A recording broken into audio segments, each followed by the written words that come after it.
Hello guys, ഇതാണ് എൻ്റെ paint, എൻ്റെ ലോങ് ലോസ്റ്റ് ഹോബി. ഞാൻ കുറേ നാളായി പടം വരച്ചിട്ടും പെയിന്റ് അടിച്ചിട്ടും ഏകദേശം മോർ ദാൻ എ ഇയർ ആയെന്ന് തോന്നുന്നു. I don't remember when I last painted. ഇതാണ് എൻ്റെ പെയിന്റ് ബ്രഷസ്. പെയിന്റ് ബ്രഷസ് ഞാൻ ഇവിടെ വന്നതിന് ശേഷം ഞാൻ സ്വന്തം പൈസയ്ക്ക് മേടിച്ചതാണ്.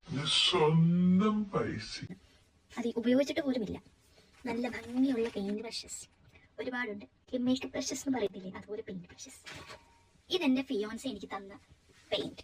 എൻ്റെ കയ്യിൽ ഓൾറെഡി അക്രിലിക് പെയിന്റ് ഉണ്ടായിരുന്നു, നാട്ടിൽ നിന്ന് വന്നപ്പോൾ കൊണ്ടുവന്നായിരുന്നു. പക്ഷേ എൻ്റെ ഫിയോൻസെ ഞാൻ പടം ഒന്നും വരയ്ക്കുന്നില്ലെന്ന് കണ്ടപ്പോൾ വിചാരിച്ചു എൻ്റെ കയ്യിൽ പെയിന്റ് ഇല്ലെന്ന്. അങ്ങനെ എനിക്ക് പിന്നെയും പെയിന്റ് വാങ്ങിച്ചു തന്നു. അതും ഞാൻ ഉപയോഗിക്കാതെ വെച്ചുകൊണ്ടിരിക്കുകയാണ് ഗൈസ്. ഇനി എനിക്കത് ഉപയോഗിക്കണം. ഞാൻ അവസാനം ഉപയോഗിച്ചത് I think it's been more than A year. അത് അന്ന് ഉപയോഗിച്ചതും എൻ്റെ പഴയ പെയിന്റ് വെച്ചാൽ. അതിപ്പം പഴയ പെയിന്റ് എൻ്റെ വീട്ടിലേക്ക് എൻ്റെ അനിയൻ ഉപയോഗിക്കാനായിട്ട് ഞാൻ അയച്ചു കൊടുത്തു. പഴയ പെയിന്റ് ബ്രഷസ് അയച്ചു കൊടുത്തു. പക്ഷേ നാളെ തൊട്ട് ഞാൻ ഒരു നല്ല കുട്ടിയാകാൻ പോവുകയാണ് ഗൈസ്. നാളെ തൊട്ട് ഞാൻ പണ്ടത്തെ എൻ്റെ പഴയ വെർഷൻ ഞാൻ തിരിച്ചു കൊള്ളുകയാണ് എന്നൊക്കെ ഞാൻ എല്ലാ ദിവസം പറയാറുണ്ട്. പക്ഷെ ഒന്നും നടക്കുന്നില്ല. പക്ഷെ ഞാൻ ശ്രമിക്കും. I will do my best. Okay, by.